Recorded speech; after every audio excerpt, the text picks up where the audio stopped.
Hi YouTube, Jared here. You're watching the recorded version of the live stream that happened on Twitch just a couple hours ago. Well, we messed up pushing the record button, so the first couple minutes of that aren't here. So you're seeing this now. What you're seeing now was recorded after what you're about to see. So I can tell you what, basically I know the future now. And I can tell you, it's terrible. It's just not very good. So stop watching now. But if you want to brave the future anyway, keep watching. Welcome to Star Citizen Live DefenseCon Showcase, already in progress. And we'll try to do better next time. We decided to do a couple things to really differentiate it from Invictus, and one of those things is we revealed almost everything early. There was a big social media campaign about a week ago where we introduced all the ships coming this year. We were able to sneak interior peeks into the weekly newsletter. In case you're not subscribed to the weekly newsletter, you should do that. There's lots of good stuff in there every Friday. And then we were able to introduce the Odin in-game in the big giant hologram that's floating above Area 18 on last Friday, I think.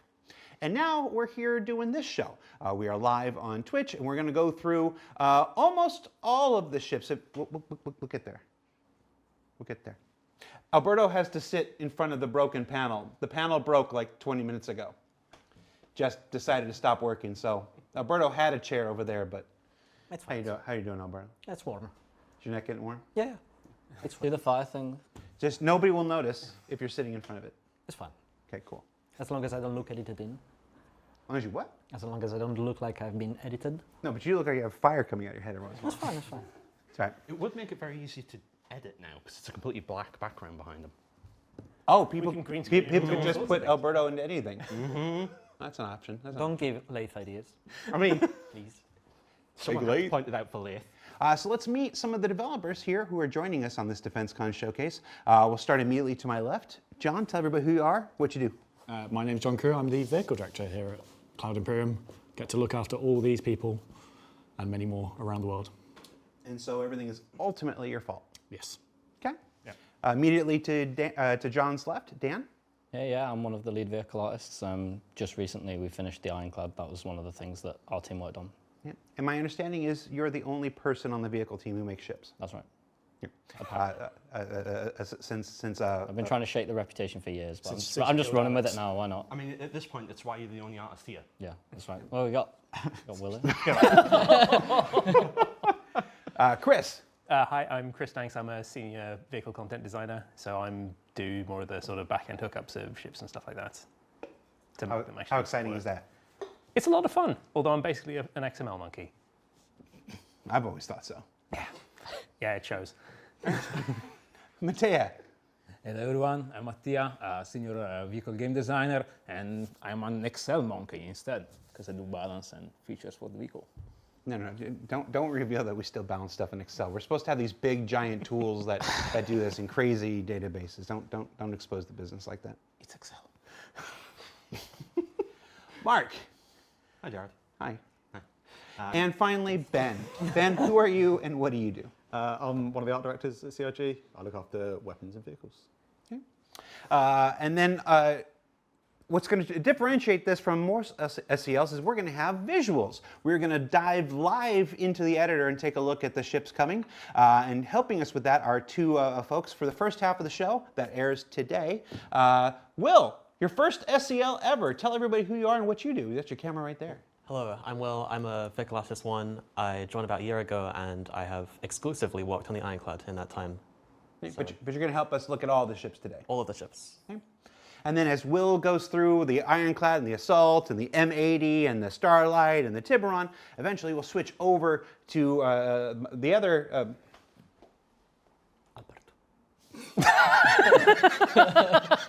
Wait a second there. You want to get closer? Is that what Are you going to sit on his lap? What's going on here? For the camera. It's Alberto. Oh, Alberto. Hi, I'm Alberto, and I am the assistant vehicle We fixed it. art director. No, it's not fixed. It's only partially fixed. Oh, right. Shadow fix. Yeah, and I'm generally in charge of concept art and help Ben with the production of the vehicles in the spaceship department. And after this year, he's going to be known as Mr. Odin. This thing's amazing. All right, so to get started, our first topic, oh yeah, for people who are watching live, hi everybody, we'll be taking questions live from the chat. So we're going to take a look at some of these ships, and if you've got questions, go ahead and dump them into the Twitch chat. You can see I got that going right here, so I can take a look at what you're doing. Hi Mom, where's the Liberator? Not at DefenseCon. And we're going to start off today with a look at the Ironclad. So Will, you got that fired up for us? Yes, here it is. I guess we'll start with the exterior. Okay. So Ben, John, introduce us here. What most people know what the Ironclad is. The Ironclad is a heavy freight. It can carry something like 2,000 SCU. 2000 and something. 2000, I think it's 2,204. Yeah. How do you end up with 2,204? It's because everything ends up as like divisible by 8 or 4s or 2s, powers of 2s usually. Okay. So let's look around the. What's that there? I'd say we wanted space for mules. Meals. All right. So let's look around the exterior. Will, why don't you take us around and Ben, tell us what we're looking at here. Yes, this is the new ship from Drake. It's big, it's square, it's got a lot of engines. It feels very Drake. I think there's a lot of it's also got the command module, which is new feature, detachable life raft. Did we settle on? I think in the end, that allows you to kind of get out of Dodge in case you need to get out quickly from your cargo. I think the defining features are obviously the massive cargo bay at the front and the massive engines at the rear. I think. What happened to the rest of the door there? So we're in editor at the moment, not in game mode. So we are playing animations slightly separately to how you would normally do it in game mode. So we've used a few kind of internal tricks to make it so that we don't have to kind of drop into game and run around the planet and be able to show it off in the best kind of light that we can. I think, the interior of the ship is obviously dominated by the kind of cargo hold. But I think the rest of the ship kind of holds a lot of nice, fun Drake feeling visuals. This is the operations deck. Here you can kind of see out over your kind of the bow of the vehicle. Access to your tracked beams, open and close your door. Really nice kind of viewing platform out over the ship. Remote turrets. Remote turrets, yep, and on the assault, we've got the other remote turrets. The more remote turrets. Yep. And I think also like just visually, it's one of the kind of nice areas of the vehicle where you kind of can get that connection between the exterior and the interior. I think the big kind of bulkhead that runs through it is very nice, very fancy. Ben, Mark, who's the Ironclad for? Like, what kind of player is going to consider the Ironclad here? Who do we make this for? You said Mark, are you looking at me? I said Mark and John. Did I say Mark and John? Better Mark. Oh, I don't know. I've never had this many people here. It's, to be blunt, it's someone who wants to do a lot of cargo. They want a ship that's relatively durable, and they, like Drake, has lots of guns. Yeah, because Drake ostensibly market this as a cargo manufacturer, but we all know what Drake tends to get up to, so sometimes the cargo's not as legit as it should be, or maybe the cargo is cargo you've got to deliver pain to other people. Maybe the cargo is someone else's ship. Maybe the cargo is someone else. I wasn't going to go there, John, but yeah, it sort of caters to that. And externally, at least, I think it's pretty true to the concept. We did make some changes to it. Dan begged for an extra secret entrance into the top of it. Yeah. Yeah, there's a few, like traversal was like such a massive thing for this ship, like versus like the concept, I remember. And with the signage as well, I remember when we worked on the Polaris, one of the key pieces of feedback was that the signage wasn't like as good as it could be. And obviously we went back and edited that a bit, but with this ship, Concept, we had the stairs around the other way as well, didn't we? yeah, the stairs are flipped. I believe the elevator was added as well. yeah, when we actually got it in, started running around it, once we actually started putting the block out together, we made a few changes just so it felt a bit more natural, because there was a lot of like back and forth in hard 90 and hard 180 degrees that people were having to do as they were walking around. So we softened a lot of the corners, put 45s in. Yeah, like here the wall got knocked in, so this became like an open area here, which I think's really helped differentiate the different decks, which is obviously something that we tried really hard to do. Yeah. Each of them you should always like know roughly where you are, and when you're in a modular kit, because this is like one of the most modular ships we've ever made, obviously it's That's important the that you developer modularity. Yeah. You always have to specify. Oh, yeah, that true, There's right. player-facing modularity, and then there's the method in which we make our ships. Yeah, so like when we talk about developer modularity, what we mean is how the asset pack that you kind of use to author the vehicles. So let's say you have like a wall that's like 2 meters long. It doesn't make sense to model every single wall 2 times in the same way that if you were to make a car, you wouldn't 3D model every single wheel again. You'd want to duplicate it. So we kind of have this base layer of modularity of our assets underneath, and then we sit on top of that these extra assets that kind of make each of the spaces feel different. And it was really important for us to be able to make it so no matter where you were stood in the ship, you didn't feel lost and you were able to quickly orient yourself. I get the first time you're in it, it might be a little bit, it's a big ship, you're not going to know exactly where you're going, but it shouldn't take long to That's establish the that. kind of like the sense of exploration, though, isn't it? Like the first time you enter a ship, you kind of want to explore it. Yeah, you yeah, don't yeah. necessarily kind of just want to be like, I go in it and I know exactly what's going on. So I think that's kind of part of the charm of these bigger ships, is that you do need to explore them a little bit. Obviously, like you say, having navigation is an important kind of user experience kind of thing that we need to we try and improve. Obviously, we've got the mini map as well, which helps a lot with that sort of stuff. But I think You shouldn't have to rely on that. You shouldn't have to rely on that. And I think, as you're heading towards engineering, even though you're in a corridor, you want to start seeing those kind of like engineering-y kind of elements kind of calling out and bleeding into the room. Yeah, so it doesn't feel like it's too kind of stale. And then when you get up to like habitation and stuff, you want things to be a little bit more clad, a little bit more refined. Oh, Will, slow down. You're in a race. Sorry. So I know we're jumping around lots of different topics. So, Let's go take a look at the command module. There's a number of questions in the chat about why the command module is such a critical weak point of the ship. What do we say to that? Well, it depends what. I've seen a lot of discourse about it being like artificially weak, which I think is not. It's not intended. Is not intended. It should be sort of passing damage through to the main ship rather than killing everything. But there is like some intent, like design-wise. Like, number one question everyone always has about the Ironclad is, why can't I fly it from the main bit? And that's never been the idea with this ship. It has been you have like this main block of a ship, same with the Caterpillar, and the command module gives you that functionality to fly around. That's the sort of USP of these sort of ships is it's not the same as every other ship. Right. There's always this assumption that you're trying to make every single ship be the ultimate ship, and it's not. The ships are supposed to have certain trade-offs. You get this, but you lose this and stuff. If you don't like it, that's fine. There's 200 some odd other ships out there, right?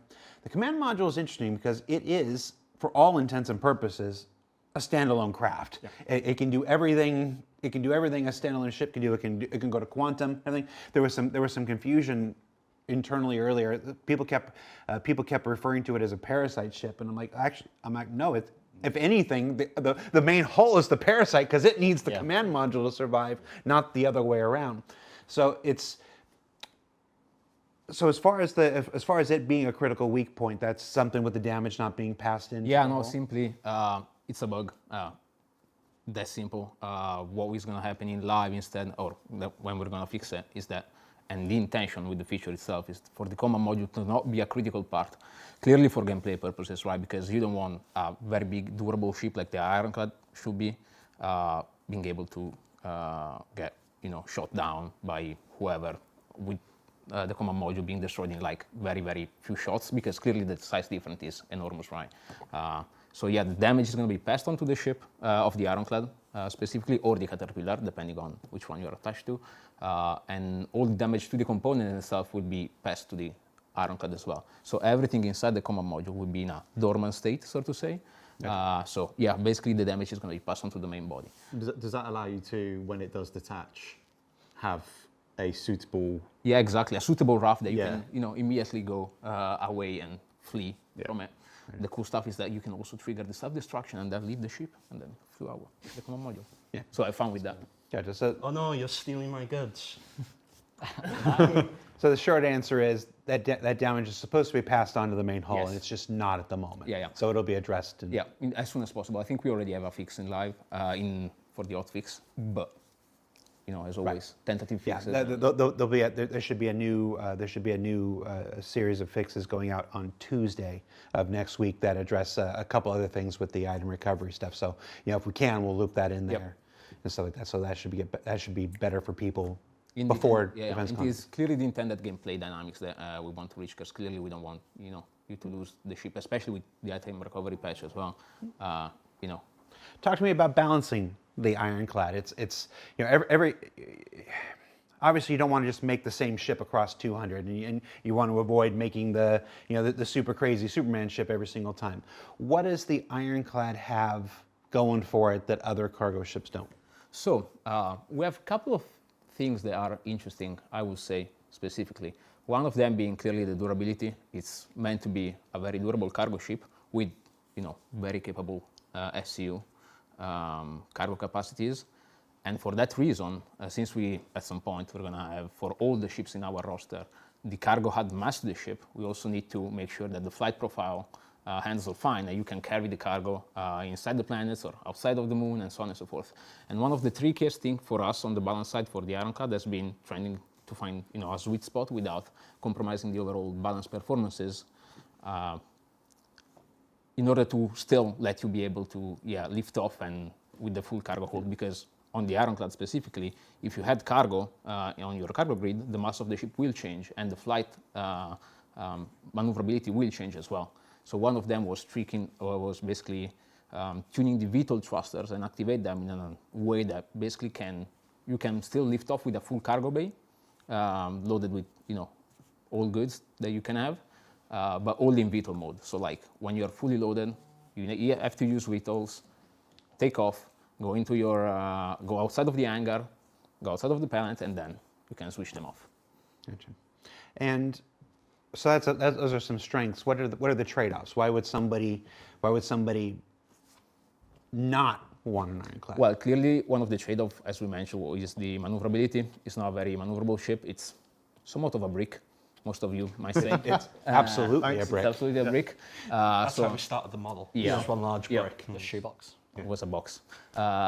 So yeah, this is probably one of the main, one of the main drawdown of the ship, which for a cargo ship can be quite severe, because whenever you enter into maybe a dangerous area or you get attacked by pirates, clearly you maybe want that maneuverability and speed to kind of get yourself out of it, since you cannot outmaneuver those bad guys, right? I suppose that's where that increased durability. Yeah, exactly. Also, clearly the components on the ships, on the shield side are quite beefy as well, because they are size 3, right? Yeah. So you have capabilities to defend yourself and to let your turret gunners try to defend you as well. But clearly you cannot escape that easily. So you have to deal with it and somewhat fight. So there's a number of questions about the lighting in the ships.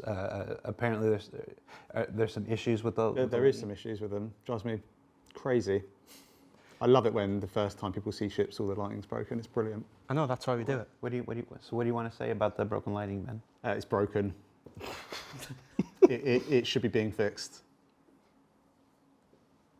Okay.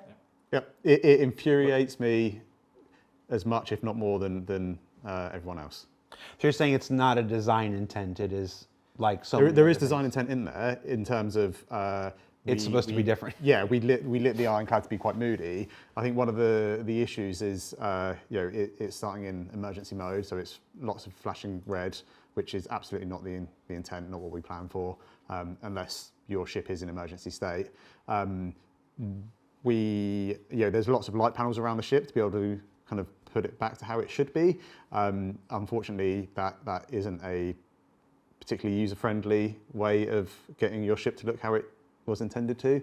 But yeah, there's a bug. It's one of those things. Unfortunately, it didn't make the cut for 4.8, but it should be getting fixed. It's not unique to the Ironclad, though. No, it's something we're fighting with across. Yeah, a it's lot of every ship. ships. Hold on. Jassel Newpar says, dude is infuriated that we're pointing out broken stuff on a ship people actually pay money for. That's classy. No, he's infuriated that it's broke. Yeah. Not infuriated that you're pointing it out. He's having the same reaction to it you are, Jasper. These guys work hard. These guys work hard to make these ships as good as they can be. And unfortunately, as the nature of running a live environment in the middle of your development, sometimes things don't work. I mean, folks are asking. Obviously, let's use this opportunity to talk about the mission system. Why not? We were going to do it at some point.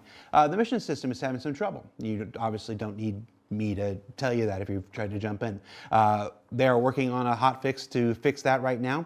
The patch that we mentioned that's supposed to be going out next Tuesday is not for hot fixes. That's an actual legitimate build and a patch. The hot fix for the mission system that will hopefully restore what's happening there, I don't have any more details about specifics, will go out as soon as somebody decides that it's ready to go out. But hot fixes, patches, different. There's also another question in there about why we release things in such states. And every time that question comes up quite often, and I go back to 2017 and the wait for 3.0. When we didn't have any new content for like 9 months because we waited and waited and waited and tried to get everything done, tried to get everything perfect, tried to get everything dialed in, and there was no new content for 9 months. I had that stupid beard because I said I wasn't going to shave until the patch came out. I feel attacked. That's not a... It was stupid for me, Mark. It's lovely on you. Thank you, Gareth. Lovely on you. Mine was all great. I like your look like a homeless person. But and even with all that work and even with all that waiting, it still had its issues. And the answer is there's no such thing as waiting until something's perfect. There's just not.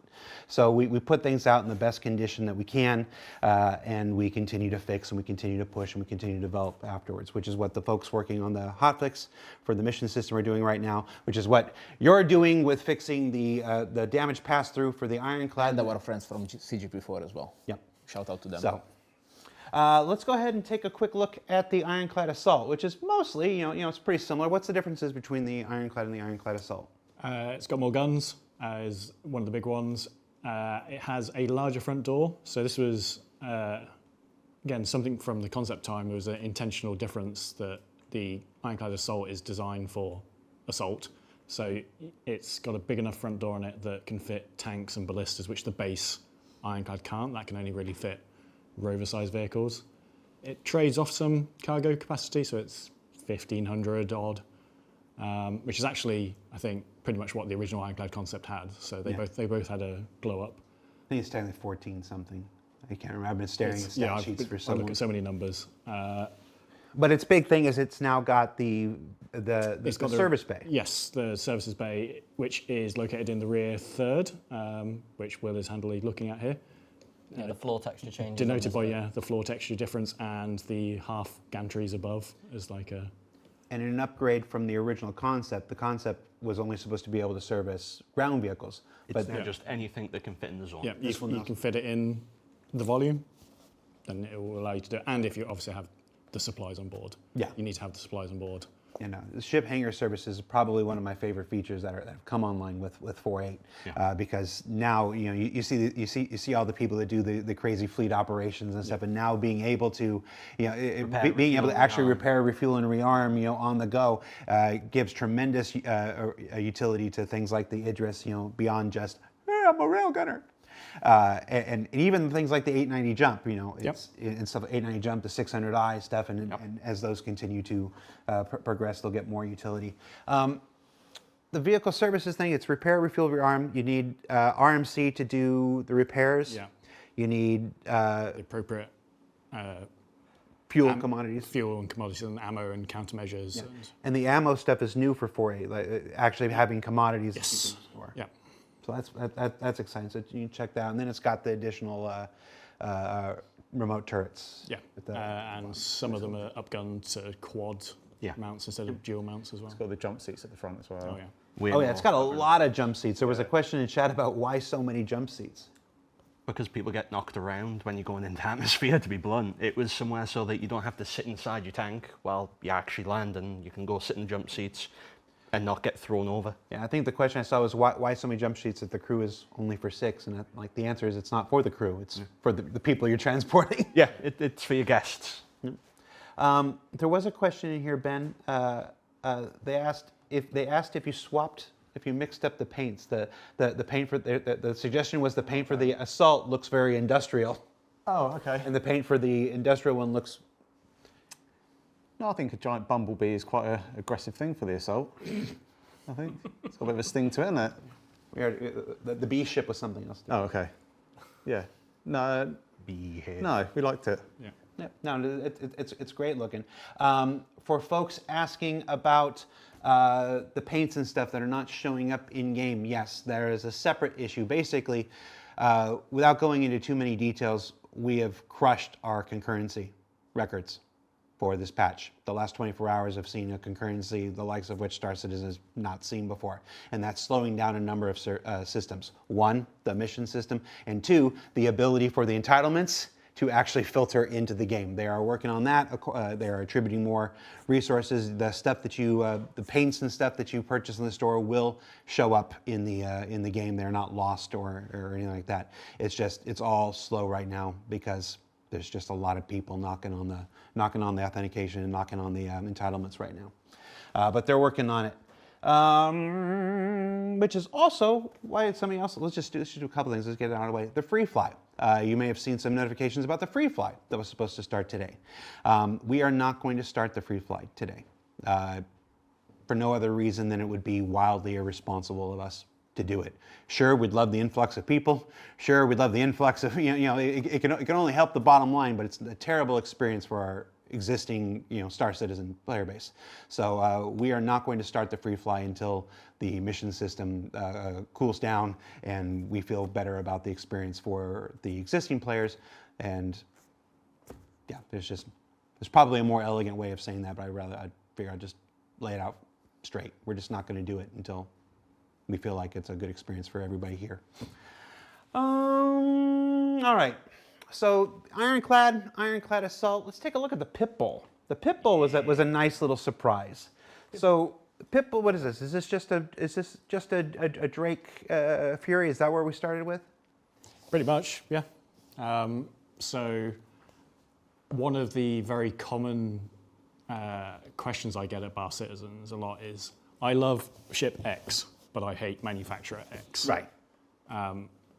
And as we've talked about many times, we have our big ship matrix of sizes and roles, and we always want to fill everything, and then within that have options. And the Pit Bull is just a great Fury alternative. One of the hard design requirements I set from the start for it was it must not exceed the bounds of the Fury. So that presented some challenges, because the Fury, which Dan worked on, was a challenge for fitting stuff in. And wanting more guns on it didn't make it easier. Adding more guns and missiles to it. It's got 6 guns. What is it? A 4 size 1, 2 size 2? Yeah. Nuts. So And then it's got missiles. It's got a load of missiles. So talk to me about this decision. You're going to add 6 guns and missiles to this. Do any of you have any conscience whatsoever? The only problem is we couldn't fit more. Physically, there isn't space to fit more and make it still fit inside the Fury's bounding boxes. Yeah, I think there was a line I wrote for the copy on the website. It was more guns than common sense. Or it has more guns than sense. I don't remember if it actually made it to the live page. There's going to be a massive write-up on Reddit explaining all the different places we could put a gun. Yeah. I hope so. Oh yeah. I'll take inspiration for if we ever make a variant of it. It's sort of got what's the helicopter that it reminds me of? Hind. Is it a Hind helicopter? It sort of reminds had me a lot of Hind Yeah, references. we had a bit of that in the kind of original concept, didn't we, with the Hind references. I think so, Yeah, I think it was one of Sam's, wasn't it? So Yep. yeah. Talk to us about that concept. You're just sitting quietly there, blocking the hole in the screen. Like we've been told a couple of times, more than a couple of times, I'm afraid, to make it less cute. Come on in here. Because it was Come on in. really, really Slide cute. your chair up. Slide your chair. like he's Bring your going chair to up. the teacher's Yeah, just come and join me. Come and join me. We're not standing on ceremony here. We tried to make it as small as possible, as Sam did, obviously. So. Sam Burrito. Just Let's call him Sam Burrito. Yes, San Burrito. Concept art. And we had to make a proper effort to change the aesthetic in order to be less cutie and more pitbull and less pug, I guess. It didn't work very well. It's very cute. Well, you didn't see the early concepts. Its concept were The other one really had like cute. really big eyes. Oh, One had like floppy ears and stuff. Like, not even exaggerating, there were parts of it that looked like they were floppy ears. It's when Chris first saw it and he just sent me a Minions gif, and I'm like, Yes? I don't know how to take this. Is this a good thing or is this a bad thing? And then we got to the bottom of what he was after, and adapted it, and I think it turned out great. Oh, I think it's amazing. Yeah, I think it's super Drake. Like, I think one of my favourite bits is just the size of the engine. Like, the engine's sick. engine versus overall dimensions is perfect for it, which is I think why it's quite so. 80-20. Yeah. One of the keys of the aesthetic that we wanted for the ship was that you're not riding a ship, you're riding an engine. With guns. With guns You attached. stuck a bunch of guns to an engine And a seat. and a seat. Yeah. That's your retro thrust. You just fire it all and just break. You just turn around. Red Hood 87 says, in the current meta, why even put 1 to 2 repeaters on something when they don't do any damage to basically any ships? Well, our balance tuning will be revisited in the future, but in general, this is the deal, right? Like, we want those little snob ships to be a threat to smaller craft, like the Gladius, for example, and not a threat for something bigger. And yeah, exactly, like mostly everything else on this table. So the question is more where you should try to imply those ships and why you should use them for. Because clearly, on the other side, yes, you might say the gun size is a bit low, but the performances instead are outstanding, because like the overall forward thrust ratio is very good. Maneuverability, the rates of rotation are amazing. The handling also as well. It's very reactive. So yeah, you might have less powerful guns, but if you want to, for example, let's say maybe storm a couple of fighters and fight them, then probably it's a good tool to do that. Clearly there are downsides on the durability and Drake and everything else. But also the guns are swappable. You can change the guns out. Yeah, you can use ballistic as well, but you know, we now have with the armor system some damage threshold that you need to meet in order to apply any damage, right? Sure, but that's still subject to change, Yeah, being it is worked subject to on. change. We do have And future also, plans for yes, it, but and also it's- like nothing prevents you to go out in a group and use other different type of ships to bring down the armor, and then use other ship that has less powerful gun to then apply damage as well. Plus, it's bringing the right tool for the job. Exactly. The ship isn't designed to take on Polarises and Idrises. Well, it's not. What is designed to take on a Polaris? Because I'd love. If only we had a ship we could talk about. shame. No, but there's again we run into the same thing that everybody's going to want their ship to do what they want. It's like this, and the reality is they're all designed to do different things. Some are designed to work in swarms. Yep. Like the Pitbull and whatnot. Others are just supposed to be the best ship ever until somebody puts the wrong guns on it. What are you on about? What's wrong with the guns? Well, we made the better ones, remember? Oh. It's got its new guns. It's got its new guns at DefenseCon now. Yeah, do we like the new guns more? Is that- We like the new guns Oh, okay, more. cool. We like the new guns. That's good because you made them. No, I made both, so it's fine. Yep. Yeah, I made everything. Shout out to some again. You're right. I made every ship. What am I saying? I did actually make the guns. I know you did. Question for Dan: can I move a door frame 3 centimeters in the nose of the ironclad? Oh, that'd be Joe. yeah. That'd be Joe. Yeah, Not there's anymore. one of our door frames is like off by 3 centimeters, and he's shown it me, and he was like, "Can I fix it?" And I just went, "No," because the ship was like ready to go. I don't think anyone spotted it yet, but no, You no, are Joe. aware. Reddit Joe- posts looking for that. No, not until it's posted on Reddit, and you link me the Reddit post. So there you go. Go find your Oh, he can't make the post either. Yeah. Joe has to link me the post. People on Reddit have to find the 3 centimeter door gap. And Will can't make the post. Yeah. Ah, damn. IC3 Dude 31 uses his first time chat to say, "I want poop gameplay." Chris, what's your response? That was a Wow, first-time chat. that's a hell of a way to put me on the spot. Can I say no? I mean, you did add the bucket. I did add the bucket. The shiv bucket is the one one of who added mine. the Guy bucket, who bro. did the Yeah. ship bucket. That's it. Are you responsible for the shiv? I am responsible for the shiv bucket, and I only mildly regret it. What bit of it do you regret? Can you sit on it? Most of it. That's nice. That's a good feature. Yeah, it was one of those cases where we wanted to reuse this area, and Cutlass owners as a whole bemoan the fact that they don't have a They bathroom. had their opportunity, a poll went up, and they voted for the Crusader shuttle, not the toilet. So this is our consolation prize to all Cutlass owners. There's your bathroom. That's so Drake. As far as like where toilet gameplay is coming, dude, you're talking to the wrong man. I have no idea. I just want to see what you do. We do put a lot of bathrooms in, don't we? Sometimes with the wrong amount of taps. Yeah, we've got 2 on the ironclad on each of them. So it's correct. Yeah, it's Well, fine. two bottles of water. Oh, wait. We have some 2-tap people at this table? We are all This is Everyone's. This is the 2-tap table. Calm down. Oh, calm down. no, it is not. This is not the 2-tap table. Here we go. This is my table, son. This is a okay. 1-tap table. The table's made out of parts. It's We split, can yeah. just move you away. Are you all 2-tap people? I think Yep. so. Could be. I guess the Italians aren't, I guess. So. Never seen a 2-tap. You've never seen 2-taps. You have to come around my house, lad. You can see that. Bring paintbrush. So, love the bomb racks on the. Oh, it's right. I love the bomb racks on the tally, but we need a ripple selector to allow for actual carpet bombing. That sounds like a feature request. Yeah. Yeah, Yeah. nice. It's, Put it in it's sort of, there's a limitation at the moment. It's not really a limitation, that there's a max number you can queue up of your ordnance. And Quite high though, isn't it? it can be, so it defaults to 4. We can do overrides per ship to give larger amounts, but it also applies to missiles as well. So in the Retaliator's example, if we increased the base one to be, I think you can fit like 100 of the Size 3 bombs in it. If we increase it to that, All you could your fire torpedoes. all your torpedoes all in one go. I'm not hearing a downside. Well, the issue is the animations on the rack would also all try to play simultaneously. Yeah. Doesn't it take time to like load them all up? It does Not take if you time. queued them all. You have to spend the time queuing them. Yeah. But yeah. The- got like fully an auto aware clicker. Spirit A1 owners are very mad about not being able to carpet bomb still. So final words on the what is it called? The pit bull, or if you look at the one map inside the show hall, the P-bull.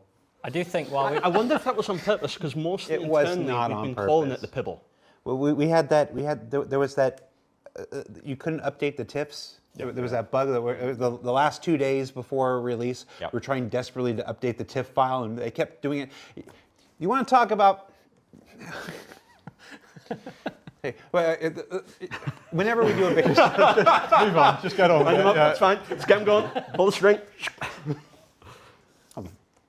so whenever we do a big show like this, there's invariably a whole bunch of questions about why didn't you fix this before you released this and stuff like that. There are now. It's no different. I've been at this for a long time now, and the short answer is you just can't. These aren't the guys that work on performance and stuff, and their work doesn't get held up by somebody else's work and stuff like that. Not if you can help it anyway. Sometimes it does, but sometimes it just takes. Sometimes it is so ridiculous how to where these bugs come from and how to fix them. For the last 2 days, this isn't a terrible bug. But for the 2 days before release, we couldn't update the TIFF files. Like we'd submit a new TIFF and it just wouldn't update. That's why there's a map in the show hall that says the Drake P-Bowl right now. And we're all just looking at it going, we seriously can't fix the Drake P-Bowl on a map? We know it's there, we can't fix that. It's like, nope, there's other more important things to deal with right now. I think also There's other more important things. it's like Groundhog Day as well, because we were the same on. There's a paint that's gone out. The thumbnail's slightly wrong on it, and you update it, submit it, come in the next day.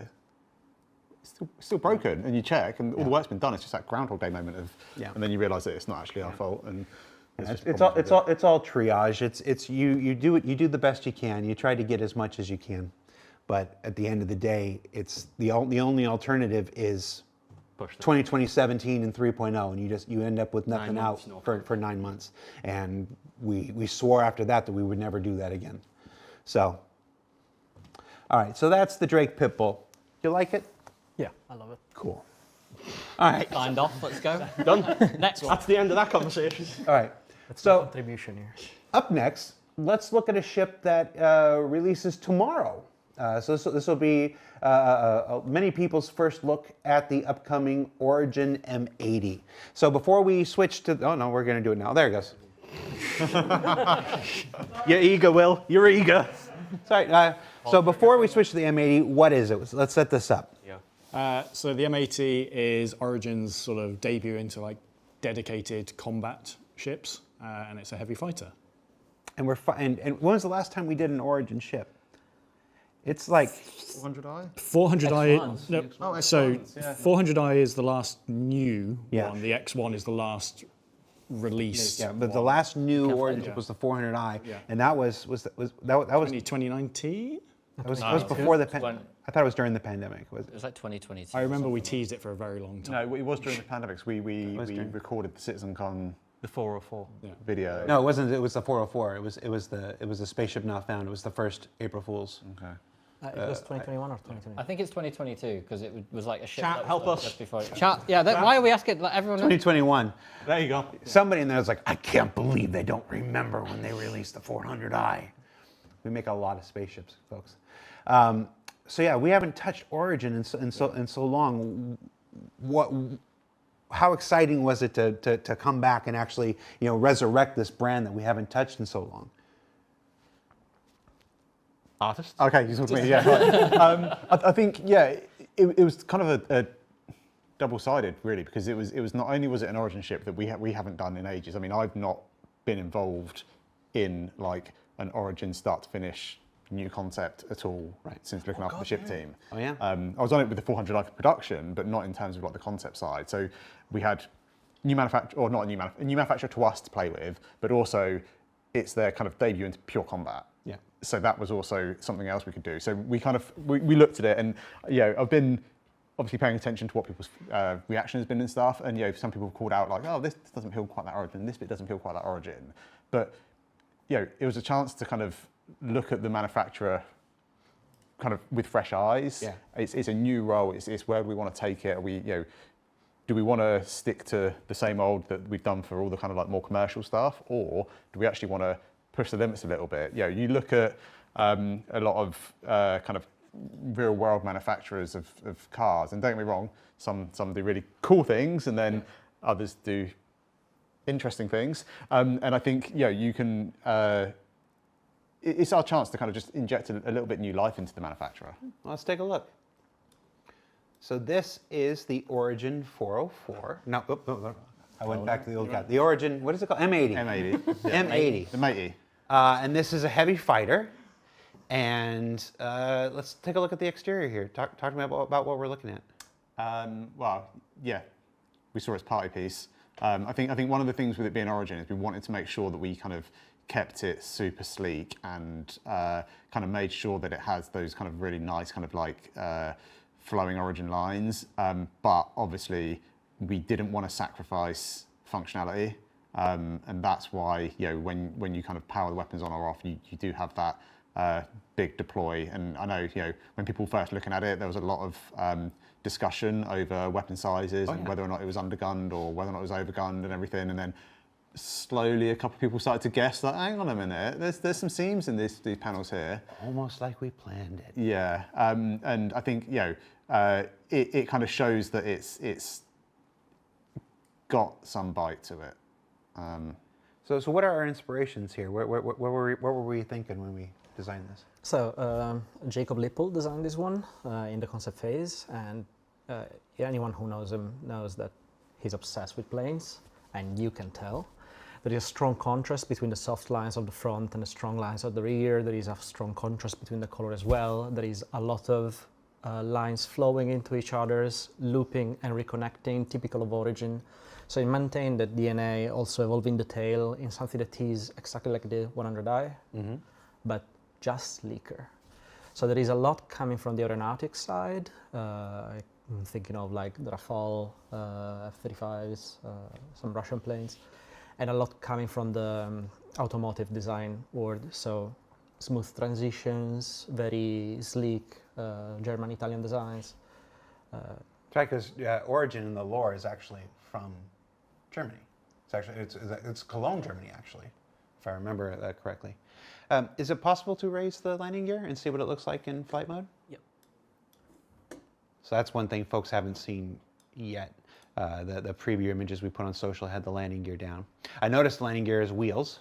Origin sticking with the wheeled landing gear. I'm assuming somebody in chat is asking when ships will roll on the landing gear. Anything we can tell people about that? Nothing beyond it is something we still want to do. Yep.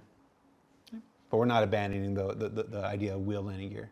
You know, texting. Now this is where it really starts to shine. Get a little lower if you don't mind. Yeah, look at that thing without the landing gear. It's like, that is a good looking ship.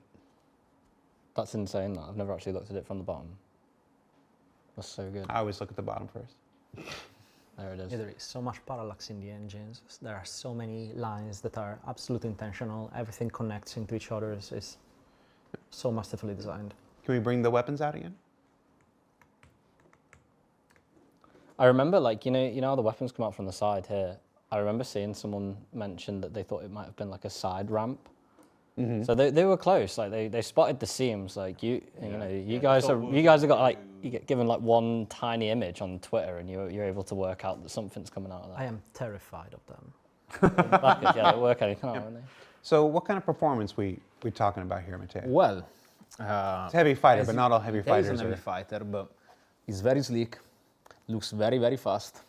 So it's actually, we thought from the get-go, to be fair, with Georgi, our other designer on the team, that the interceptor role would have been perfect for this type of ship. So basically, I guess, yeah, you could expect this M80 to kind of go against up the Scorpius in terms of performances. They're quite similar role and similar with similar capabilities, with differences in between the two, of course. But yeah, this is pretty much what you can expect. So very, very fast straight line speeds.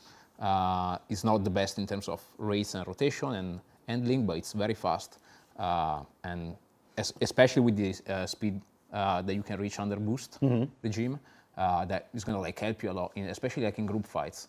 It's going to be very, very interesting. As so far, like the Scorpius, we know nowadays is one of the best heavy fighters that we have in the lineup in terms of balancing and tuning and feel. And we think with the M80 was a good opportunity to kind of try to dive more into this type of tunings and into this type of experience specifically to make it shine as well. So within the heavy fighter genre, there are individual tunings within. This is the interceptor tuning within heavy fighters. Yes. So basically, like what we intend in terms of like interceptor tuning, it's basically you're trading up speed and you're trading agility and maneuverability over forward accelerations and speed, basically. So you can be faster. You're basically more a boom and zoomers / energy fighting type of style. And this is what the M80 is. Okay. Let's go ahead and take a look inside. Now, one of the more interesting things, can we use the door? Do we have the option to go in through the... Not right now, unfortunately. Oh, the door is broken?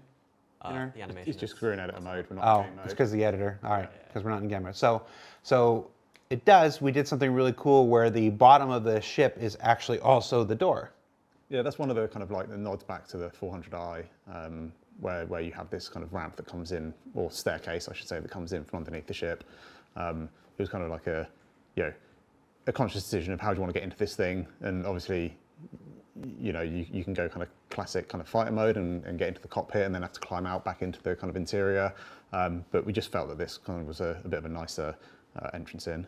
Okay, and what are the amenities in here? It's got a bed. It's got a bed. It's got weapon racks. It's got access to all your components. We wanted it to kind of keep its origin kind of DNA, but be in a heavy fighter. And so, one of the things that is helpful is having kind of easy access to all your components. So we kind of prioritized that. That kind of functionality as the kind of like the main thing that we really wanted on the interior of the ship, and then obviously being able to kind of stow your weapons and a bit of personal storage and that sort of stuff.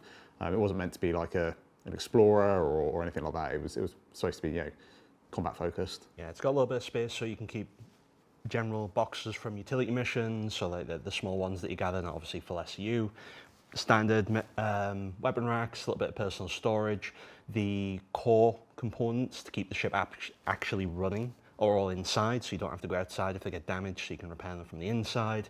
But obviously there's not enough space for all the components on the inside, so the less critical ones for being able to actually operate the ship are outside the ship. So, will Origin ships in the future follow a similar design to the M80, says somebody whose name I'm not going to say out loud. I think it really depends on the role and depends on what we want to do with it. I think, obviously we want an Origin ship to feel like an Origin ship, and I think that's kind of key to it. And I think, you see this lineup, or you see this vehicle kind of lined up against the other, you can see the high end, the DNA from it, and that's what we want to kind of keep. It really depends on the role of the ship. If we do more fighters, we might take similar inspirations. If we do more commercial ships, we might not. I think in the more kind of commercial stuff, we've looked at a lot of like Luxury yachts, hotels, luxury spas. yachts, that side of things. Whereas obviously, personally, a yacht doesn't feel very combat-y. So I think there's a lot of range within our manufacturers to experiment with visuals, and I think that's kind of one of the nice things of the game that we work on, is that we are able to kind of try new ideas and experiment with new kind of visual ideas. It's combined two different DNAs. So you've got the Origin DNA, which Origin has its own identity, but you wouldn't expect a industrial Origin ship or a combat Origin ship to look the same. No. You'd expect them to be completely different. And this is one of our first times we've been doing very dedicated combat focused, like completely only combat focused Origin ship. And it has a little bit difference, but it's the same way that a combat Drake ship is a bit different from a combat. I mean, the 325 is a combat ship, but it's a variant of an existing line, so there's Exactly. only so much you can do with a variant. Same Exactly. Like 125, and the Yeah. M50 has that split of Yeah. interceptor and racer. So But it's a true yeah, just this is a just a complete dedicated standalone fighter new as is. chassis. So You see it in real life automotive manufacturing and aeronautic manufacturing as well, that like even though Boeing makes planes, right, but they also make helicopters, and Rolls-Royce makes engines, not just Oh yeah. like the Mitsubishi make air Oh, conditioning. Yeah, Mitsubishi exactly, yeah, makes it's- everything. Mitsubishi yeah. is my go-to every time. I think they make our lift. I need a product. Sorry, you're touching on one of my biggest pet peeves here. When people are like, that doesn't look like X manufacturer or Y manufacturer wouldn't do that. I always go to Mitsubishi. About that. This is the same company Look that at the makes Hilux tanks, versus the Supra. Yeah. Right? Like, refrigerators, tanks, Lifts. elevators. I do think it's important to keep like some kind of core DNA. Like when there's a BMW really right behind you, it's a BMW. But like because it's right behind you. But there's always like these core parts of the DNA of like the manufacturer, which I think Alberto touched on it perfectly when he was doing like the first fly around about how Origin always like reconnects the lines back around, and like it's that core art direction can be applied to other contexts. yeah, there's core rules, isn't there? Yeah. And then there's areas to kind of flex those rules. But a bit. even then, even brands evolve over time. Yeah. I mean, in the fiction of our universe, some of these ships, like the Idris and the Javelin, Look are at the hundreds RSI. of years Yeah. old. The RSIs So are- so why would an Aegis ship today look anything like an Idris that was designed 200 years ago and stuff? They got new people. They come in with new ideas, new technologies, stuff like this. The Zeus Mark 1 versus the Zeus Mark 2 is like Yep. probably the most clear example that the players will be familiar with. I mean, technically, the Connie folks are flying right now as the Mark IV, and you saw that change from the Mark III, back in the day. It's these RSI is a great one. You look at how the RSI, the new Aurora and stuff. It's not that the old ones never happened or whatever. It's that these things evolve. And then within RSI as well, you have like if you look at like the Polaris, it's like the more military centered, whereas like if you look at things like the Apollo, it's a little bit more cleaner and like not military, right? Look at the Connie as well, like the Phoenix. They're very different Yeah, DNA, but at the same time, they're both very obviously RSI. Yeah. Belladrim had a question here. It says, for Matea, he goes, if you say it competes against the Scorpius, which is multi-crew, while this is solo, how do you keep the ship from being overpowered? Well, as the most veteran pilot can attest, the turret on the Scorpio is actually a plus and not a minus. So the fact of that being multi-crew is not a downside at all. So I don't see specifically here in this context any problem in terms of balancing. To be honest, they're just going to be two different ships with different tools. They are covering the same role. One is going to shine on maybe certain tasks, the other one on others. So I'm positive that on the balance side, it's going to be fine. It's going to be quite interesting seeing what people will prefer to go out and fight other people. Someone was asking if the M80 has stealth features. I mean, a lot of that. Turn it off, your signal will go down rapidly. Very stealthy. Well, there's a lot of folks who have watched that movie, you know, see kind of a shared lineage with stuff. I thought well, the first time I saw it, I thought it was more akin to the fighter at the beginning of Top Gun Maverick. And what, you know, there's inspirations everywhere. So folks are asking about the stealth stuff. Of course, you can replace the components with stealth grade components and stuff. There'll be tunings that you can do. And then, of course, through crafting, there's the stealth grade components, and then there's the crafted stealth grade components and stuff. And you know, you can make it quite more stealthy than it may be off the line. It's not designed to be a stealth ship. It has nothing going for it that would force it to be stealth. Obviously, with crafting, with components, you can alter profile of a ship and how it works to a degree. So interesting, because when it goes back to that question we had earlier about why would you put size 1 and size 2 repeaters in this thing.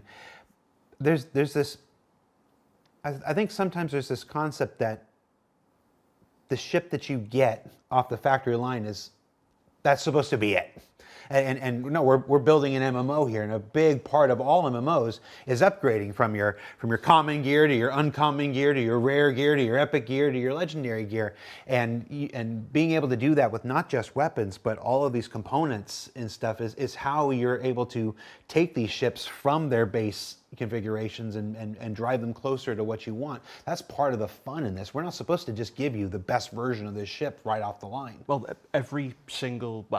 there are very, very few exceptions, but in almost every component the player gets in the stock ships is a C grade. It's a C. There's A and B to upgrade into. We do that on purpose. It's not that we put the wrong one on. It's always a C grade component. Yeah, Because we want that space. We clearly, want that there are progression. of course boundaries where we think it's acceptable, you know, for you to personalize the ship. Because, for example, I don't think we don't want a scenario where you can tweak your people to be an absolute truck. We want the DNA of the ship to stay in certain confined spaces, so to say, but inside those, we want for you to be able to, basically try to achieve whatever you want and have different play styles, basically. So if you want, for example, run a stealth build people with no shields and less guns because you want the surprise factor, then you're free to do it, right? So. But Drake will never talk to you again. Yeah, well, clearly, you have to be careful on that. I wonder how low its signal will go if you drop the shields off it. It must be tiny. It must be tiny, yeah. And what guns come on the M80 again? 2 size 4s, 2 size 5s, and then a bunch of missiles underneath, which not a lot of people talked about. I think they've seen it has lots of size 1 missiles, but there's actually some larger ones that also deploy out the bottom. Oh, do we have the ability? No. Yeah, Will's shaking his head. We don't have the ability to deploy it. Just imagine. We don't have the technology. We can't rebuild it. We had some technical issues before the show. Oh, the screen's back. Oh, no, it's not. Every time the fire goes, you can see it. You can see it's bad. All right. So, final word on the M80. We happy with it? Yeah. I think the team did an insane job, to be honest. Like, it wasn't something that we saw it from like the other side of the room, I guess, like watching the team tackle that. And Is this an admittance that you didn't make it? no, I didn't make it. Well, we know that's not true. Yeah. But a lot of people did an incredible amount of work, and bro, looking at it now, it's just insane. It's fascinating to walk around the office, and in one half of the room, I'm looking at someone trying to make the dingiest, darkest, grubbiest wall they can, while making it look new. And then on the opposite side of the room, seeing someone trying to make something so shiny that you can see your own reflection in it. I know. And yet, we're just one company that seems to be able to make all these different styles. If only the brands could do that too. The biggest. Going back to my brands can step outside of one thing. That's the biggest point of contention, Ben. Have we busted the myth that there's no I such think thing? Ben can do anything, is what I'm saying. Ben can do anything he wants. Except get lights working. He doesn't have to have rules. Is what I'm saying. I think you can do whatever you want. Have we busted the myth that there's no like Drake team or a side team, MISC team? this annoys me like, as well. yeah. Oh, yeah. Everyone's Well, like, who's on the Drake team now? It's like the Origin team have been asleep for the last 4 years. The Origin team, they just went on holiday. We forgot to let them back in. That's true. I suppose they're not being a new Origin ship since 2021, kind of. We had to hire a bunch of new people just to specialize in Those guys have been waiting for 5 years on the website to make a ship. This is how long. That's how long the M80 took to make. It was like 5 years of just cooking. Yeah, it was. Now some part of that we caused. There were early ATVs where we made statements like this studio is more focused on this manufacturer and stuff like that. We caused that misconception way back in the day. But yeah, as the project has evolved and stuff like that, it's become much more homogenous. Yeah. It's like this. Oh, my computer just crashed. Okay, no more questions. No, I'll reboot it here while we're looking at the next thing. So, from the M80 on which comes out on tomorrow. What day is tomorrow? Saturday. Saturday. I like having a guy here. That's easy. That's great. You can just stay there, bro. What are you doing on Thursdays? We can get my laptop. No longer the Odin. I do concept art. Yeah, so that's day 3.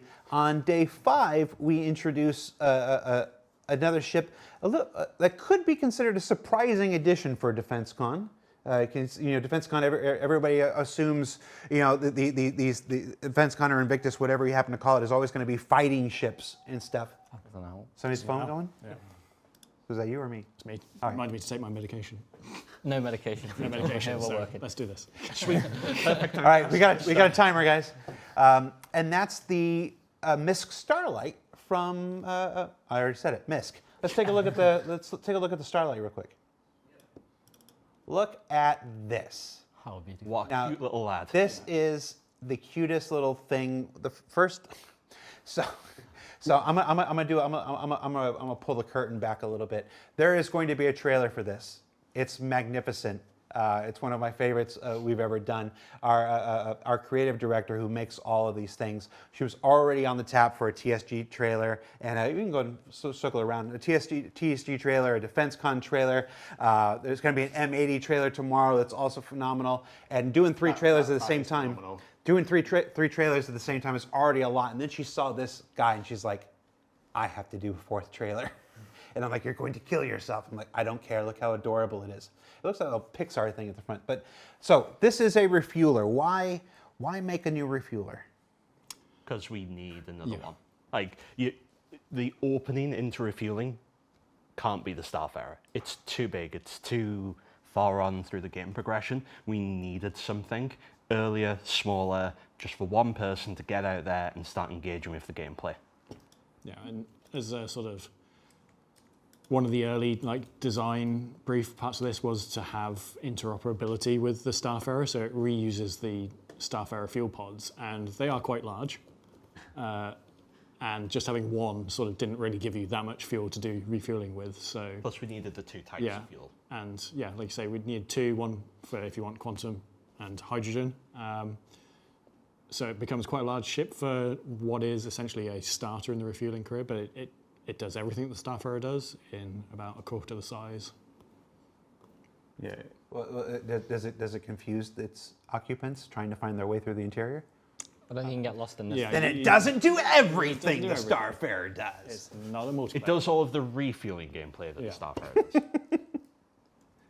God, I love this ship. Yeah, it's cool. It was. I remember when we first kicked off the concept, and we were like, okay, let's get the fuel pods in. We're like, In the volume we had. where are we going to put the ship? Because they're so big. But there is a reason it looks so cute and chubby, because there was no space left. Yeah. This is a lathe concept. Yeah, it's a right? lathe. This is from lathe, and he had to squash a lot of components, like an entire dashboard, interiors, in a very limited amount of space with this massive refueling port. So, And it needed the refueling arm. yeah, And, beetles. And they needed to be accessible so they could be tracked beamed out. So yeah. And I wanted a lift. Might want a lift. It was one of those things where the requirements were there was a long list of things that we needed to kind of tick off as we were concepting this, and I think they kind of smashed it. We talk about recognizable manufacturers. Oh, more missed than this. Yeah, this is MISC through and through. And again, but this does kind of also feed into that argument of, manufacturers evolve. You look at our early MISC concept ships, and they had one style, and over the recent kind of releases, we've tried to kind of like modernize that style a bit, and I think this is kind of really successfully kind of delivered on the MISC kind of DNA. It's cool.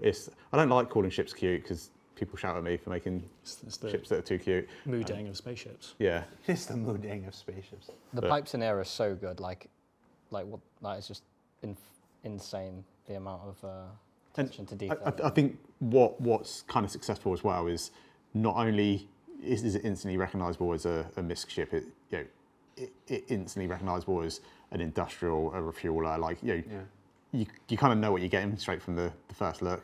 And it's got a You window. can't not when the pods are taking up what? Well, yeah, 60%? exactly, yeah. It's got a window that lets you look out at a big fuel tank. Yep. Make sure no one's stolen your. Make sure fuel they're still pods. there. Yeah. No entrepreneur and jerk pilots. It's this kind of design here function. It's very reminiscent of the Golem, actually, with the whole. It's building a ship around The feature. the feature. Is this been a conscious decision of the last I year? think.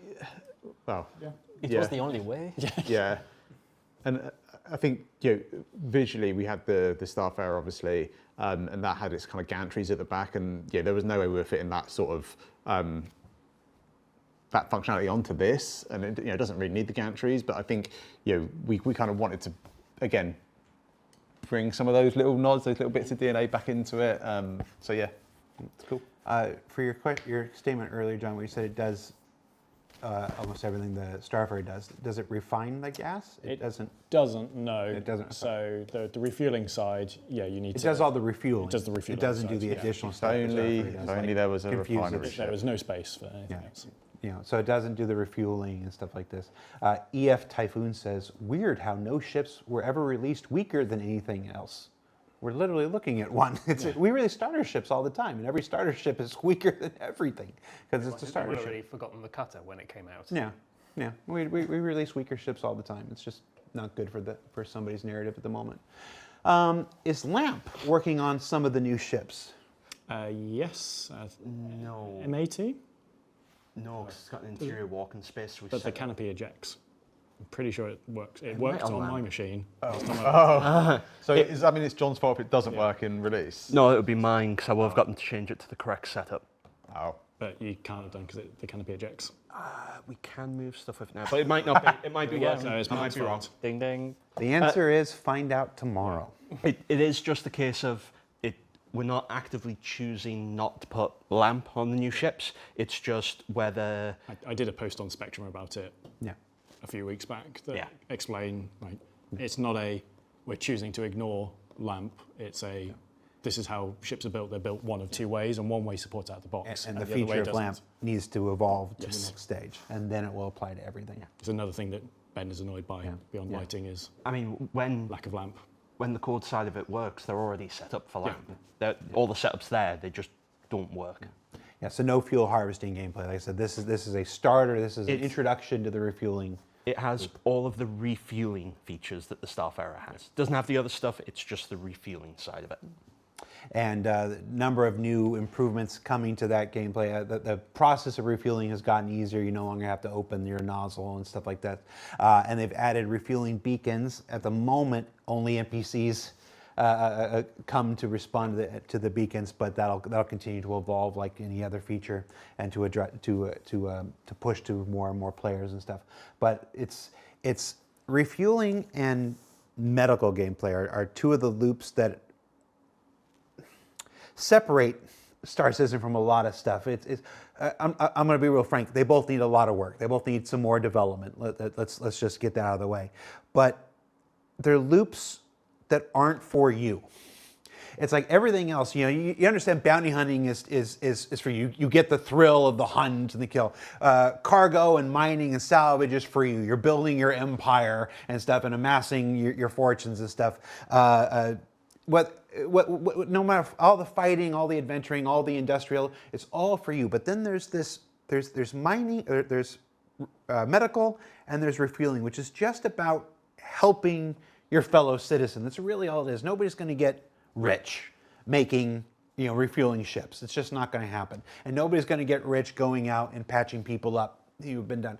But it's such an amazing opportunity for Star Citizen gameplay to kind of to push beyond the more obvious things into this kind of altruistic thing. And we need to be better at supporting it and to continue developing it, because there's something really special in both of these. And yes, this is the first step in refueling gameplay in almost a decade at this point. Yeah. So hopefully we continue to push this. Because things like refueling and medical are really exciting, because it's nice to see somebody who's like, you go to a bar citizen like, oh, I'm a medic, and I just play the game to help other people, and I love that. So I'm hoping if we can keep pushing refueling gameplay, I'll start to hear, oh, I'm just a refueler. I just go and I just help people.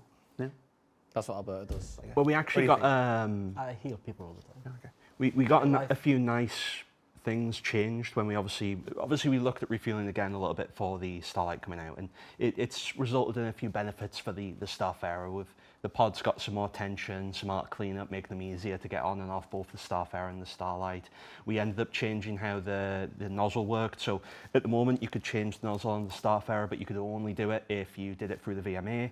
But because we want the nozzles to be shared between them, we changed how the art was attaching, the items were attaching, so you'll be able to change nozzles between the Starfarer and the Starlite, and it just gave it a bit more time. But you're right, it does need more time, more development on it, because it's a really cool gameplay loop for someone that wants to do that.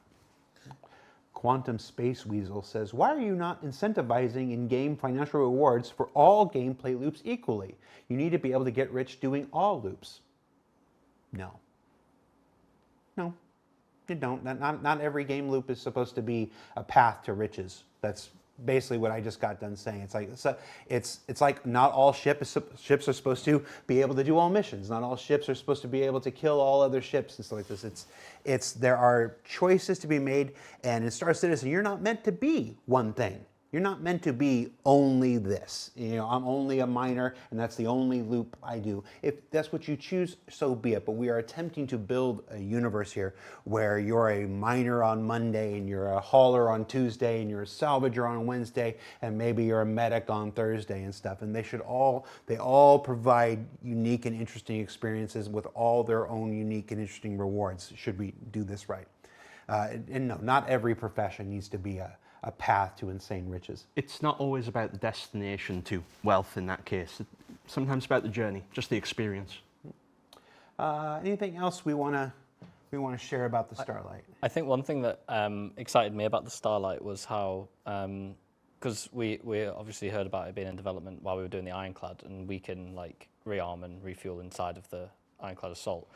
And someone made a good point, like, oh, you could just stay out in space in the Ironclad and just come and refuel it, and then have all your smaller pit bulls come out of that, and you can like stay out in space. And that was like when it first started to click for me that, when you talk about how it's not about necessarily being, this path to riches, but if you're like the refueling guy for like a bigger org, and that bigger org has got these bigger initiatives and they're taking on, like, they're making money doing these other things, you might not get rich doing it, but you might get paid really well if you're really, really good at it. And you've, maybe there's like, I'm sure there's orgs out there that heard what we were talking about, and it's like, well, we could have like a fleet of refueling ships, and their only job is to just make sure that all of our fighters and all of our big ships have got fuel.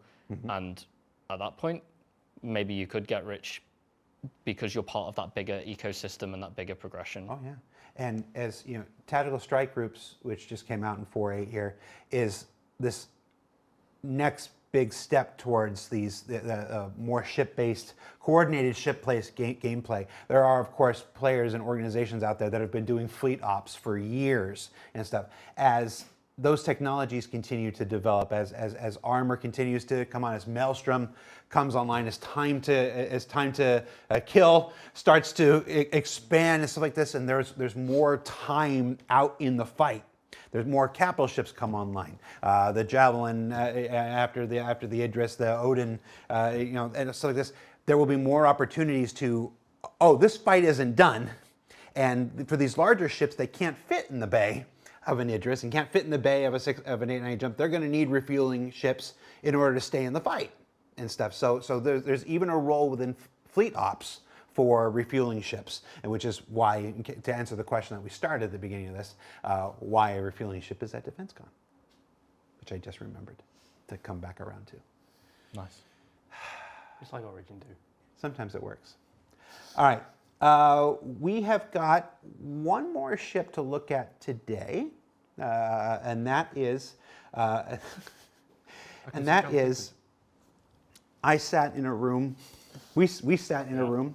We sat in a conference room with Chris in the middle of last year, pitching the ships for 2026 and whatnot. And after I got done begging, please, can we just do an Origin? I just would like an Origin, please, and whatnot.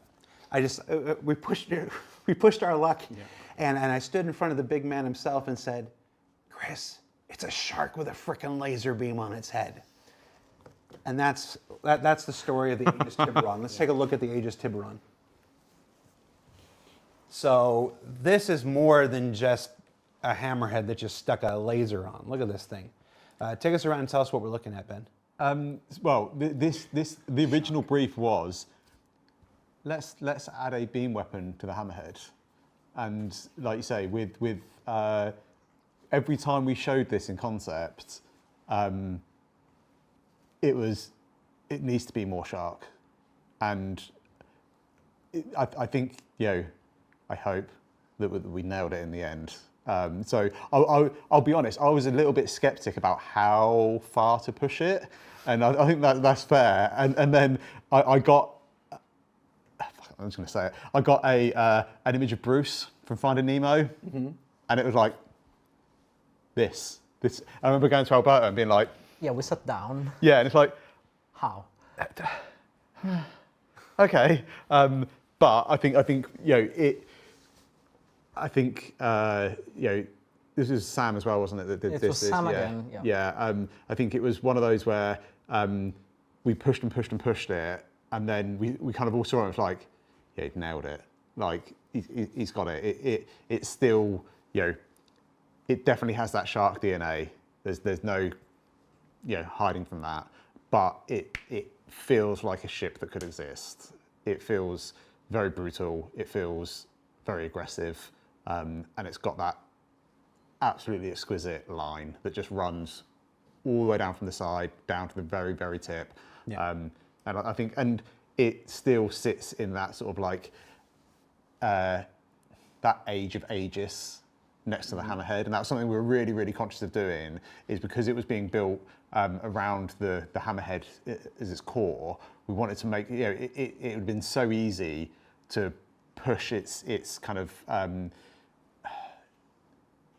let's call it its manufacturing date, far into the future. And we didn't want that. We wanted it to kind of feel like it's still kind of sat alongside the hammerhead nicely. Yeah, I think it's super cool. And then the other kind of like, I guess, not happy accident, but the result of us having to put more time into it than we were expecting was we took a look at the turrets, and one of the things we looked at was like, actually, this would be a really good opportunity to put remote turrets onto it. And I think that was kind of absolutely the right decision. I think, functionality-wise, that's super good. It allowed us to. Yeah, don't bury the lead here. These are remote turrets, so your crew is not spread all. Well, they are. Not to the extent. Not to the extent, yeah. They are much better protected within their kind of like little cubby holes. But Gives them much better visibility. yeah, as well. the kind of like the visibility, the range, just how we can package it, I think is super cool. One of the things that, every time we kind of showed Mark the concept, we had the weapons on the outside, and he's like, no, put them on the inside, and then we'd flip them. And I think, little decisions like that kind of really improve the gameplay is like super cool. And then, just visually, obviously, the front looks like a shark, and then we kind of tried to kind of build on that with like the little armor pockets on the side that kind of feels like the gills, the kind of the big fin in the middle, which is actually like a big kind of cooling mechanism for the main laser. So we wanted to make sure that, we didn't want it to be just add a fin down the middle. We wanted to give these things purpose, and obviously you've got a massive beam on the front of it, so we needed to kind of build in those kind of like cooling elements. And so it kind of, it was one of those things where the more time we spent with it, the more things fell into place. So yeah, You definitely exceeded the original. the original brief was mandate like, yeah, can we just put a laser beam on it? Oh, yeah, easy, yeah, it was 2 weeks. I remember every time we were going through the concept meeting, every time Ben was coming back and being like, oh, well, it needs to be more shock. And I just kept thinking to myself, this still has the same delivery date, more shock. This is starting to look like a lot more modifications, more shock. Okay, Ben. There's this thing that I've learned that happens with art directors, creative directors, whatnot. For 4 days of the week, there will be you're just adding to my plate. You're asking for too much. That's way out of scope. Whatnot. And then something like this, where all you had to do was stick the laser on the hammerhead. It's like, no, we're just going to completely redo this, and now we're going to make it so much more than it was. It's that duality of art directors and creative directors is always amusing to me. Sorry. No. It's wonderful. No, you do not have to apologize for this ship. This ship is gorgeous. Like the production team absolutely nailed it as well. I mean, they did a fantastic job with it. I love the VFX on the laser beam. It's so cool when it actually fires and everything. And it has a shark paint. Yeah, and yes, it does have a shark paint. It does have a little. It's not the same as the Idris. It's got its own. Not the same. Yep. It's got its own shark paint. The interior is very similar to the Hammerhead because this was also an opportunity to gold standard the Hammerhead out. What is different about the interior? So obviously the front changes because of the fact that there's a giant laser beam on the front of it. So the first thing. Collar. Yep. So there's no docking collar. Instead, it's got a much more expansive armory. So there's way more plugged into that. So there's way more for you to be able to actually use in it. So what does losing the docking collar do, though? Because folks have been asking in the chat what happened to the docking collar. It doesn't have a docking collar. Yeah. There is What does no that do docking. for your gameplay? I mean, it has to land in hangars at this point, so you lose some flexibility for having a ginormous laser beam. And huge armory. Yeah. And the other question folks have had is, who fires the laser? Is that pilot controlled? It's the pilot. So it is another pilot controlled laser. The pilot does not have control of the remote turrets. Gotcha. So those do require someone to be sat in them. And lots of questions. So at this moment, the only beam weapon in the game is the K-kit for the Idris. Yep. That's had somewhat of a dubious existence since it came out. You know, lots of what's the word I'm looking for? Lots of contentious comments about it being OP. In one patch it's OP, in another patch it doesn't seem to hit anything or do any damage and whatnot. What's been going on with the Idris laser? Let's talk about that. I can't remember if it was late in 4.7.2 or in 4.8 PTU, but there were some fixes done that improved the hit registration of it, and also there was a bug where if you hit an attached item, say like a door, such as the front of the Idris, which is all doors, it was not correctly passing damage up the ship. That's now fixed in 4.8, but there are still some other quirks regarding it not correctly doing damage. So almost the inverse of the command module thing. Yes. The command module, we need it to pass Exactly. damage, and this one it wasn't passing. Yeah, I mean, both of them are sort of tortuously related in that it's failing to pass damage in the correct way up and down the hierarchy. But people are working on it. They know what is wrong with it. It's just trying to find an elegant solution. Like most game development, in any studio, you fix one thing. Doesn't mean you don't make two other issues. And does that with the K kit on the Idris, because there is no Idris K. Yeah. There's an M and a P, and then a kit that you can apply. Does that apply to the Tiburon? Yes, it applies to any beam weapon. So it also impacts the Mauler in TSG. That also has two beam weapons on it for shooting at you. But yeah, it equally affects all of them. You have so many different ways of doing gameplay. I'm trying not to explain what the reason is because I don't want people to abuse Fair enough. the way around it until we fix it. Okay. But there have been fixes in the last. Yes, it should be in a much better position in 4.8 than it was in 4.7.2. Okay. And then they'll continue to improve. Yeah. Anything else we need to share about that? Let's take one more look at the Tiburon because it's just a really good looking ship. I think the only thing for me to talk about is like this completes the trifecta of heavy gunships. Right. So you have the Hammerhead, which is your anti-fighter. You have the Perseus, which is your anti-large ships, and then this is sort of your anti-capital. Everything is designed to face forwards with this and deliver that pain. It's also a bit of the gunship mentality has always been engaging multiple targets. So the Hammerhead and the Perseus are all about Perseus, right? Yeah. Okay. Hammer and the Perseus are all about attacking multiple targets simultaneously, and this is a gunship, the first one that's like no, focus fire to take down capital ships. It still has those 4 remote turrets, so it can spread its fire, but really you want all that fire going in one direction. It still has its anti-fighter turret at the very rear, just for a little bit more coverage. But realistically, your 4 main turrets at the front, they're designed to hit something bigger. You might be able to hit a fighter with it if you're a very, very good shot and the pilot isn't trying to avoid you, but realistically, you're aiming at something big because you want to hurt it. Yeah, and the tuning reflect that as well in general. So this, from the batch of ship that we have for 4.8 for us, has been probably the most difficult one to tackle because it has a very specific purpose, and you want as a designer, right, to let the ship fulfill that purpose. And if it has to be the only one, only just that one. And the risk with this powerful weapon was basically to let that be too effective against even everything else that was not supposed to be. So for example, against a Perseus or against a smaller ship like the Constellation.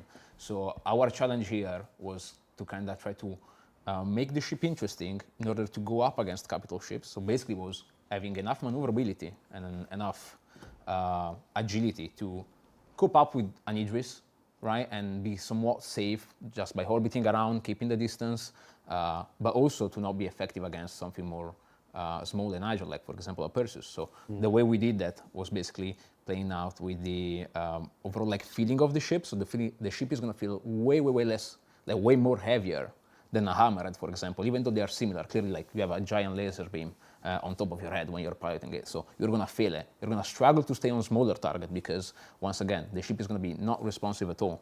But clearly, you don't need that against a very giant target like an Aegis or even something bigger, right?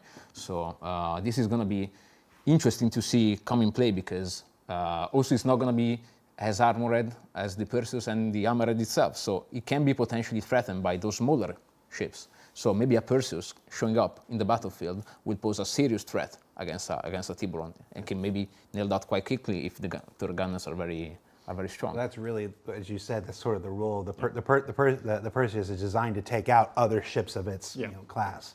So it'll also be very susceptible to torpedoes because of the fact that it's lost all of its anti-fighter turrets except for the one at the rear. If there's a Polaris in the area, the big turrets aren't really going to be able to stop it. If the turrets work, or the torpedoes work. Yeah. There's that. I've seen the same question a few times in chat. We saw it when we saw. Please do a mining Hammerhead. Now I want to battle mole. Just a mole, isn't it? Yeah, don't people use them to fight anyway? One of the questions that's coming up in the chat a lot, it was on social media, is obviously this was built on the Hammerhead chassis. Is it a variant? I'm always curious about this question because there have been some very clear rules about this since the beginning of the project. A variant shares the name of the base ship. It's an Avenger Warlock. It's a Constellation Phoenix. It's an Aurora LX or whatnot. Saber Raven. It's a Saber Raven. When it shares the name of the base ship, that's a variant. When it doesn't share the name of the base ship, it's not a variant. But that rule has been in place since the project began. But there's always, nevertheless, 13 years on, we still get a lot of questions and whatnot. 325A cough. Yeah. 15P. Yeah. There's always a very clear a naming attachment to the base ship. We're always very deliberate when we do that. And one of the reasons when we do, from the Mantis to the Meteor, and one of the reasons we changed the name is to make it, we thought, very clear that this is not a variant. This is a wholly new ship built on existing chassis. The way that there are multiple ships built on the old Challenger chassis for Dodge, or there was a Charger actually, not the Challenger. It's like that. So we can clear that up right now, and hopefully, that can get picked up and people can shout from the rooftops. When the name is different, not a variant. When it's the name plus a different differentiator, or in your case for the Origin ships, if it's a number difference, it's the same. So with that, how are we feeling about this ship? So this DefenseCon, we have a pretty wide variety of ships. The Ironclad and the Ironclad Assault. I mean, I don't know how you're going to make another cargo ship after the Ironclad. Personally, the Ironclad, I've been saying this for the last year. It's for my money, it's the best cargo ship. So challenge accepted? We have all the letters of the alphabet. For the whole Remember series. that. You did a whole video on that one, Jared. No, I think we made it very clear the whole series is dead. there's no more hulls to be made after So that. Z? Because we can. So so the Pitbull for the snub fighters, a relatively a small class of ship, no pun intended. That's just with the Fury and might be some use for snub. More snub ships in the future. Do I want to hint at Alien Week? No, I don't want to mention Alien Week now. The Starlight, I did no such thing. The Starlight pushing refueling gameplay and making it more accessible to new people, and of course the Tiburon rounding out that trifecta, as you said, of heavy gunships between anti-fighter, anti-gunship, and anti-capital ship. At this point, that's the end of the show today. But come on back on Sunday, of all days, Sunday, May 26th, for the last ship being revealed at DefenseCon, where we're gonna go all through the Anvil Odin, the new battle cruiser that's becoming available on the same day. We're gonna fire up the thing. We're gonna go inside the concept model. We're gonna explore the rooms inside. We're gonna take a better look at a concept ship than we've ever done, assuming it works. That's why we've made Alberto sit here. We're doing this now. We're gonna go off the air and then we're gonna do it, and it'll be pre-taped because none of us are coming into work on Sunday. So come on back on Sunday, the May, what did I say it was? 24. May 24th. Let's have I love having the guy here. It's not the first time. Should have a guy here. What did I say, the 26th? Yeah. Yeah, the 24th. I love having a guy here. Just to bring, I should have like a little Ed McMahon. We'll just make him a little working terminal. You can just doing concept mesh. But yeah. All I hear is you got a new office. Like, It's a nice office. Yeah. I will. He's just empty for like most of the I day. wouldn't So you say just sat here on your own. You get a nice. sorry, Jared, you're trying to close, aren't you? Sorry. But anyway, thanks for watching, everybody. I'll thank you guys at the end of the second half, and then you guys have still got to work. Thanks for watching, everybody. Come back on the 24th to check out part 2 of this with the Anvil Odin. Be sure to check out the M80 coming tomorrow, the Starlite coming on Monday, and then the Tiburon coming on Wednesday. I did that right? I think so. Sure. Yeah. Probably. The schedule's online, folks. And remember, no matter what you see as far as the free fly goes, we are not going to start that free fly until the issues with the mission system subside. So I can't tell you when that's going to happen. There's just more. It's more important that we protect the current experience as much as possible for existing players than open it up to everybody else. So we're just gonna sit and we're gonna wait. And when we feel the game is in a better spot, that's when we'll fire up that free fly for your friends. So thanks for watching. See you next week, everybody. Bye.